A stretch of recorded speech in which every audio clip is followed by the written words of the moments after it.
Presidenti i Shteteve të Bashkuara Donald Trump kritikoi ashpër presidentin e Rusisë Vladimir Putin pasi Moska përmbylli një fushat bombardimesh traditore më 26 maj me sulmin më të madh ajror të luftës mbi 3 vjeçare.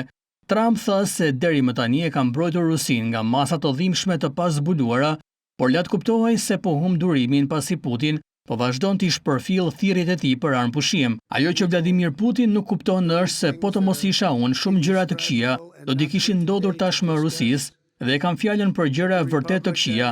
Ai po luan me zjarrin, tha Trump më 27 maj në Truth Social. Pas paralajmërimit të Trump, presidenti i Ukrainës Zelenski deklaroi se Rusia ka grumbulluar më shumë se 50.000 trupa, duke përfshirë disa nga forcat e saj më të mira pranë rajonit verilindor të Ukrainës, Sumi, por Kievi ka ndërmarrë hapa për t'i parandaluar ata të kryejnë një ofensiv në shkallë të gjerë. Zelenski deklaroi se qeveria e tij ishte e gatshme për bisedime të mëtejshme të paqes në çdo format.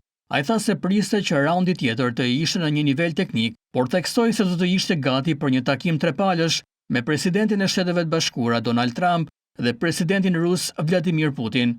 Zelenski deklaroi se nuk dëshiron që Shtetet e Bashkuara të Amerikës të largohen nga procesi paqes në Ukrainë, siç ka kërcënuar Washingtoni të bëjë nëse nuk arrihet përparim.